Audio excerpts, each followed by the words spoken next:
everyone, it's Jamie Vaughn, and I am here with Rebecca Clyde from Botco.ai, here to talk to us on How She Got There's podcast. How are you, Rebecca? I'm doing great. Thank you. Good morning, Jamie. Good morning. Now, I would love to hear your origin story. Like, where did you grow up? What did you want to be when you were growing up? Oh, wow. We're going way back. Yeah.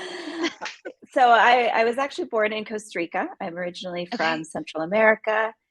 I was raised in various different countries in Latin America just because of the way my parents had to move around.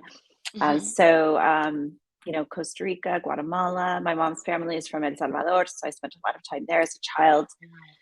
Then we moved to South America, and I was in Chile, Argentina, and then Paraguay in Asuncion is where I actually graduated from high school. I spent a little bit of time there again before coming back to the US. We're coming to the Hmm. US where I moved here permanently just shy of my 20th birthday. Okay. Came here to attend university, ended up getting hired by an American company called Intel that a lot of people know about. They make Hmm. microchips and processors Yep. that power lots of computers on the planet. And that's how I ended up in Arizona, where I live now, and started my first, the first stage of my career in technology, working at Intel, doing Hmm. all kinds of exciting projects like marketing, launching products globally, doing some strategic, emerging country type of work. It Hmm. was a really exciting time for my career, but that's kind of how I got into tech was through that, entry point right out of college. Yeah. Was that something that you saw yourself going into, even in college or even as a little girl, that you wanted to be in that computer world? No, not at all. It wasn't even something that I considered until probably toward the end of my college years. So Hmm. as a child, I mean, I did all the things that I would, I wanted to be a ballerina. I used to actually dance ballet. I was a dancer for most of my childhood. Hmm. And so I always imagined myself being on the stage of the Colon Theater, which is like this beautiful theater in Buenos Aires. That was my Hmm. childhood dream. And then when I went into high school, I was thinking I wanted to be a diplomat. I did model Hmm. I could see United that. Nations. And I was like, oh, wow, that's the life I want. I want to go to Georgetown and study international relations. I'm going to be this, ambassador of some country, right? Hmm.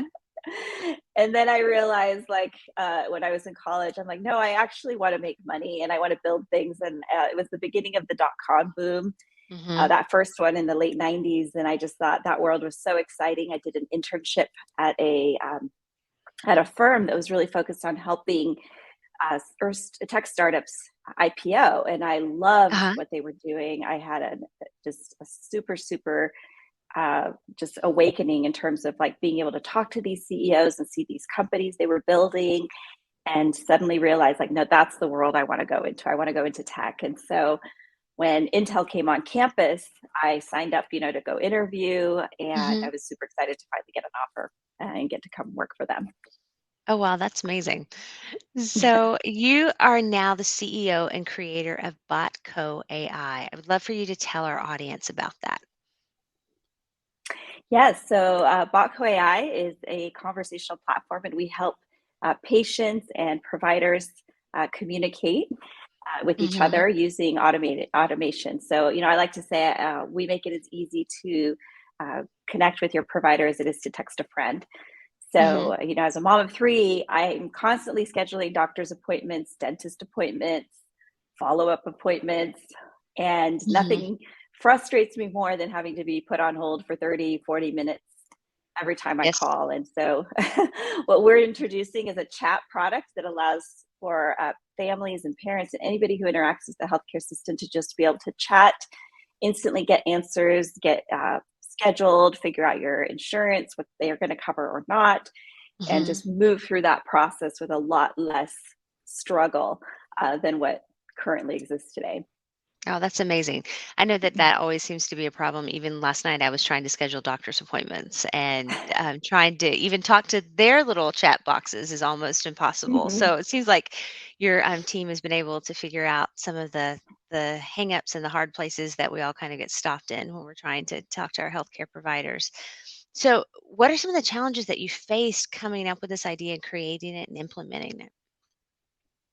Well, the technology is definitely always a challenge, right? So what we're Hmm. trying to do is, for a lot of companies, what they have is a live chat installation, which means that there has to be somebody on the other side actually typing an answer to your Hmm. question. But of course, the problem with that is that people step away from their desks, they go home, they have vacation, they have sick days, Hmm. they're not always there. Right. And certainly not when we need them, right?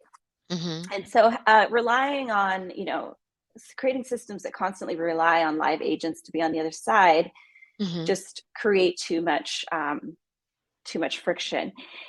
And so the technology is really there to say, okay, what are the majority of the questions coming in? What are the things that people are usually looking for? And how do we automate those interactions so that we don't have to be so dependent on Right. having a staff there? We still want the people there to deal with the what I call high acuity or really unique and challenging types of questions, but your Hmm. run of the mill question should be handled by software. And so that's what we really have spent a lot of time is, first of all, trying to parse and understand what are the differences between a low level request and maybe a very complex request. Uh-huh. What are the pieces of the equation we can automate, other systems of record we have to connect to be able to answer those questions, and then how do we make sure that we don't deprecate the experience? We want to have a better experience as a result of the technology interaction, because our goal is to just shorten the distance between what the consumer needs and when the Hmm. provider can attend to them, right? We're trying to make that a shorter distance and as seamless and positive as possible. Yeah.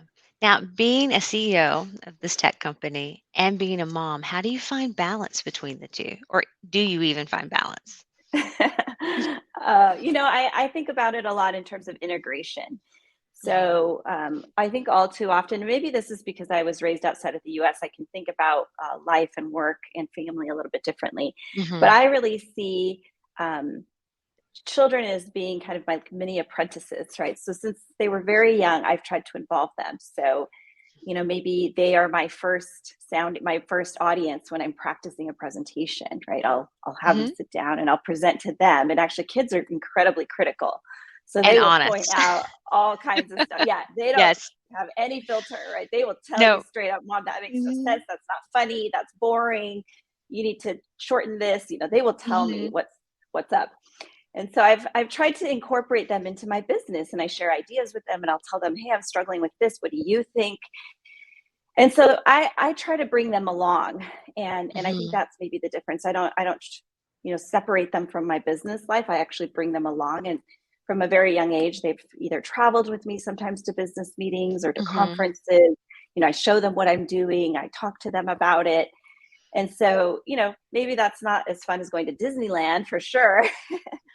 But, my primary role as a mom is to prepare my children Hmm. for adulthood and for them Yep. to be successful when they grow up, right? And to be able to have a job and be self sufficient. So I feel like all I'm doing when I incorporate them is really teaching them, right? I'm Hmm. showing them, Yeah. one career path. They don't have to choose my career path, but at least they're exposed to the business world in a way Hmm. that maybe a lot of kids don't get. So that's how I Yeah. think about it.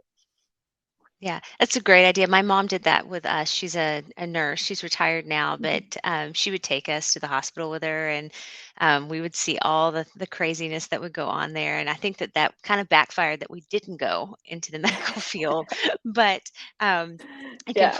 completely understand. But no, I love that when parents do that. I've seen several of my friends do that, and watching their kids kind of grow up and learning a family business is, you've got that next generation ready to go, or the inspiration there for them to know that, hey, mom did this, so can I.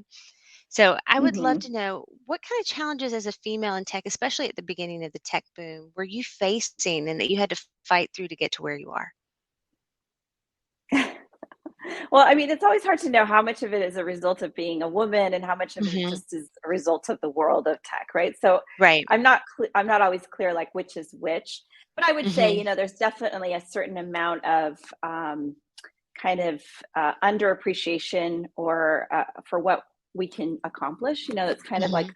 oh, you're just doing your little thing, or oh, how cute, you're starting a company. So it's kind of like this tokenization to some degree of what we Yeah. do instead of really taking seriously our accomplishments. I think there tends to be sometimes I sense like a little bit of diminishment of our Hmm. contributions. And so, I see it and I just kind of brush it off. I don't let it get to me, but certainly there's enough data points there to say like, it's happening more than it probably Yeah. should. Yeah. What advice would you give to a young woman that's maybe in high school or college thinking about changing a career path and going into tech? Well, I would say definitely do it. Like I'm all for it, but I would advise them to think really hard about their dedication to the idea. One of the Hmm. biggest things about entrepreneurship and starting a company, especially in technology, is how challenging it really is, and Hmm.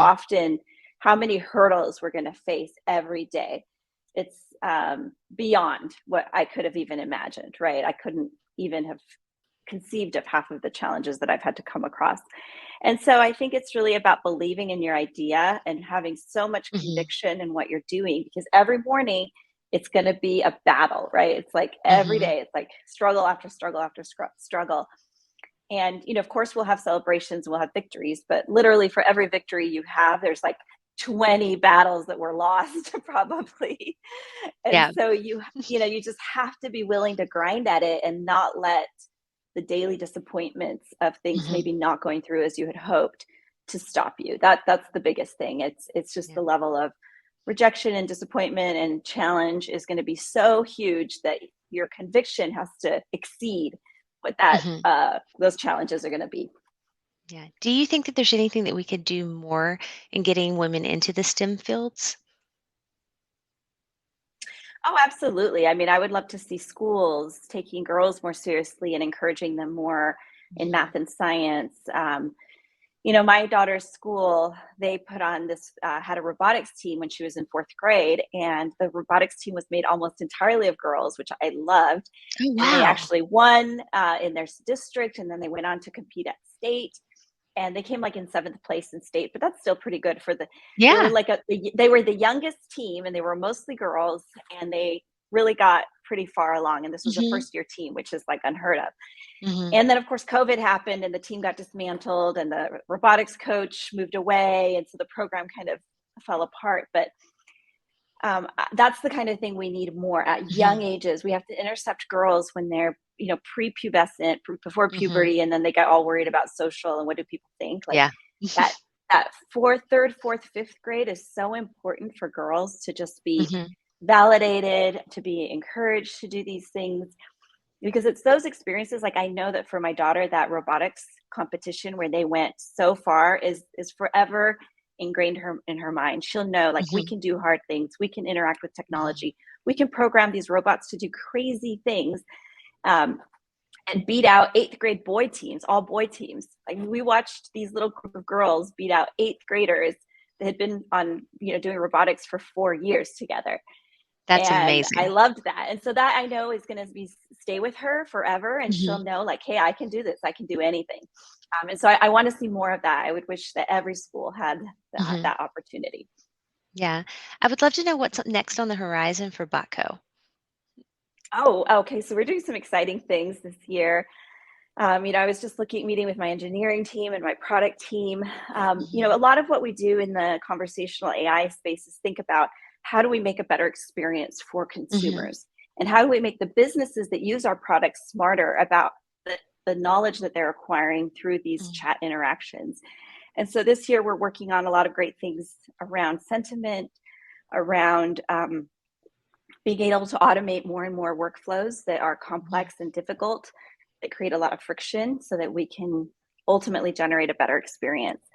So it's all about really, how do we take these chat interactions deeper and deeper into that patient experience to deliver a really, really great product. Yeah. And how long have you been working with Co-AI? I mean, when did you start and how did it, I know that you started because of being frustrated with the experience within healthcare, but I would love to know like how long has it been to get to where you are? Well, we started really building the product in earnest, I would say like around 2018, 2019. So Hmm. 2019, we brought on our first pilot customer. We were able to see what we were doing right and what we were doing wrong. 2020 is when we Uh, really launched. And so, it's been 3 or 4 years now. It's certainly not an wow. easy thing to build Hmm. enterprise grade software, and especially that can be used in highly regulated industries like Hmm. healthcare. We do a lot in the behavioral health space, which you can imagine is very, very Yeah. regulated. And so to build a product at this level is no small feat. Hmm. I love hearing the story and seeing women succeeding on that. But on an end note, what inspires you? Mhm. I would say, watching other people really overcome adversity and doing Hmm. amazing things. Of course, like a lot of people I recently read the Michelle Obama biography, and I just loved reading her story of growing up in the South Side of Chicago and making her way to Princeton and having to face you know, all kinds of Hmm. bias and adversity and become one of the most loved, beloved, and admired women on the planet, right? Hmm. And so I just think that that trajectory is something that always inspires me. Hmm. Her being one example, and then I look at my own children too as also other sources of inspiration. They Hmm. never cease to amaze me with their imagination, with their cleverness, with their honesty, and I just hope Hmm. that I can have that as well, and that I can emulate them in some degree. Really great product. And Rebecca, we can't wait to see what success you have in the future. And we're going to have you back on when you hit the next milestone. Sounds good. Thank you, Jamie. All It's right. good being Thank here, you. and good luck to all of you. Thanks. Bye Thank bye. you. Bye bye. Just